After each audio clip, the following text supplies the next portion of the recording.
Praise the lord. దేవుని పరిశుద్ధ నామానికి మహిమ కలుగును గాక. అనుదిన దైవ కృపా కార్యక్రమం ద్వారా ఈ దినం దేవుని మాటలు వింటున్న దేవుని బిడ్డలు ఆత్మీయులైన మీ అందరికీ పేరు పేరున ప్రత్యేకమైన వందనాలు తెలియపరుస్తున్నాం. నా దేవుడు నిశ్చయముగా మిమ్మల్ని ఆశీర్వదించును గాక. ఈ లోకంలో మనం జీవిస్తూ ఉన్నప్పుడు ఒక ఇల్లు కట్టినా, ఒక వ్యాపారం చేసినా, ఉద్యోగంలో రాణిస్తూ ఉన్నా, చదువులు చదువుతూ ఉన్నా, ఏదైనా పని ప్రారంభించిన తరువాత దానిలో అపజయం పొందితే, ఆ పనుల్లో ఆగిపోతే అందరిలో నవ్వులు పాలైపోయే పరిస్థితులు ఎదురవుతాయి. సిగ్గుపడాల్సిన పరిస్థితులు కనబడుతూ ఉంటాయి. అయితే ఎవరో ఏదో అనుకుంటారని వారికి కలుగుతున్న అపజయాలను బట్టి, ఆ సిగ్గును బట్టి అనేక మంది ఆత్మహత్యలు చేసుకునే వాళ్ళు కూడా ఉన్నారు. అయితే కలిగిన ఆ సిగ్గును బట్టి అనేక మంది ఆత్మీయ స్థితిలో బలహీనపడిపోయి కృంగిపోయే వాళ్ళు కూడా ఉన్నారు. అయితే ఈ మాటలు వింటున్న నీతో దేవుడు సెలవిస్తున్న మాట ఏమిటంటే, ఇక నువ్వు ఏ పని ప్రారంభించినా దేవుడు నిన్ను సిగ్గుపరచకుండా చేస్తానని వాగ్దానం చేస్తున్నాడు. Praise the lord. యెషయా గ్రంథం 54వ అధ్యాయం 4వ వాక్యంలో, భయపడకుము, నీవు సిగ్గుపడనక్కరలేదు, అవమానము తలంచుకుము, నీవు లజ్జపడనక్కరలేదు అని దేవుడు ఈ వాగ్దానంతో ఈ దినాన నీతో మాట్లాడుతూ ఉన్నాడు. ఈ వాగ్దానాన్ని సెలవిచ్చేది ఎవరితోనంటే, గొడ్రాలితనంతో ఉన్న వారితో దేవుడు ఈ మాటలు మాట్లాడుతూ ఉన్నాడు. గొడ్రాలితనం అంటే ఫలించని అనుభవంలో ఉన్న వారితో. ఇప్పటికే అనేక మంది చాలా పనులు ప్రారంభించాయి, వాటిలో ఫలించలేక ఆగిపోయిన పరిస్థితులు ఎన్నో ఉండొచ్చు. అందుకే దేవుడు వారితో ఈ మాటను సెలవిస్తూ ఉన్నాడు.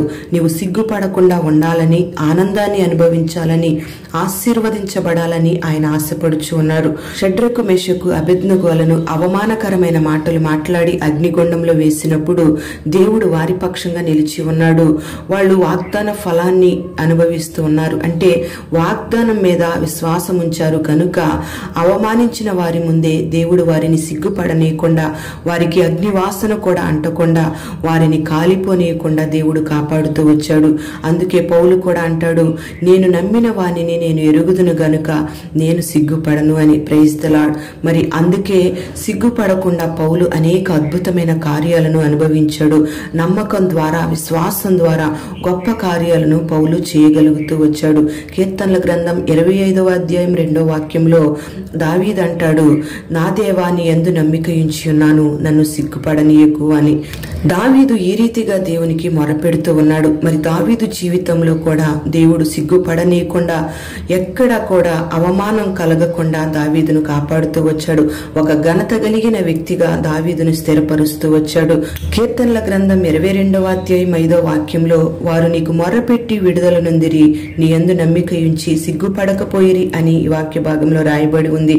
ప్రియ దేవుని బిడ్డలారా, ఎవరైతే దేవుని సహాయం కొరకు, దేవుని ఆలోచన కొరకు, దేవుని కార్యాల కొరకు కనిపెట్టి దేవుని సన్నిధిలో ప్రార్థన చేస్తారో, దేవుని యందు ఆయన ఇచ్చిన వాగ్దానం మీద విశ్వాసం ఉంచుతారో, నిశ్చయముగా వారి మొరను విని వారికి కలిగిన నిందలను, అవమానాలను కొట్టివేసి వారిని సిగ్గుపడనీయకుండా దేవుడు కాపాడుతాడు. వారికి అపజయాలు కలగకుండా వారిని విజయ పదంలో నడిపిస్తాడు. మరి ఈ దినాన ఈ మాటలు వింటున్న నీవు ఏ స్థలమందు నిలిచి ఉన్నా, ఏ పరిస్థితుల్లో నువ్వు ఉన్నా, దేవుడు నీ అవమానకరమైన పరిస్థితులన్నిటిలోంచి, సిగ్గుపడే పరిస్థితులన్నిటిలోంచి దేవుడు నిన్ను లేవనెత్తి విజయ పదంలో నడిపించబోతూ ఉన్నాడు. మరి ఆయన వాగ్దానం మీద నువ్వు విశ్వాసం ఉంచినట్లయితే నీకు కలిగిన నిందలు, అవమానాలు, సిగ్గుకరమైన ఆ పరిస్థితులన్నిటిని కొట్టివేసి నీ ప్రార్థన ఆలకించి దేవుడు నిశ్చయముగా నిన్ను ఘనతకు పాత్రగా మార్చబోతూ ఉన్నాడు. నిన్ను అన్ని విషయాల్లో ఆశీర్వదించబోతూ ఉన్నాడు. నువ్వు ఎక్కడ అవమానపరచబడ్డావో అక్కడే రెట్టింపు ఘనతను నీకు అనుగ్రహించి, నిన్ను సిగ్గుపరిచిన వారి ఎదుటే, నిన్ను అవమానకరంగా మాట్లాడిన వారి ఎదుటే దేవుడు నిన్ను ఒక ఘనత కలిగిన ఆశ్చర్యకరమైన పాత్రగా నిలబెట్టి వారి నోళ్లన్నిటిని మోయించేటట్లుగా దేవుడు ఈ దినాన అద్భుతాలు చేయబోతూ ఉన్నాడు. మరి దేవుడిచ్చిన ఈ వాగ్దానం మీద నువ్వు విశ్వాసం ఉంచినట్లయితే పరిపూర్ణంగా ఈ వాగ్దానం నీ జీవితంలో నెరవేర్చబడును గాక. నువ్వు చేస్తున్న ప్రతి పనిలో దేవుడు గొప్ప విజయాన్ని నీకు అనుగ్రహించును గాక. సిగ్గుపడకుండా నా దేవుడు నిన్నెక్కడ నిలబడినా ఒక అద్భుతమైన ఆశీర్వాదంతో నిలబెట్టును గాక. ప్రార్థన. పరిశుద్ధుడవైన తండ్రి, ప్రేమ కలిగిన దేవా, నీకు స్తోత్రం చెల్లిస్తున్నాం.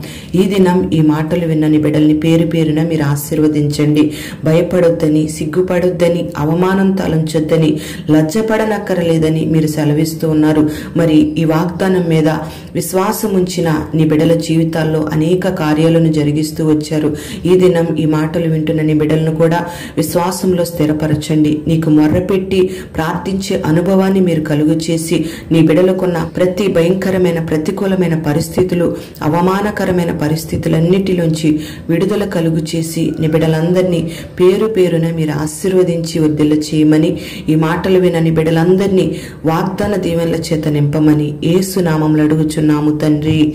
ఆమేన్.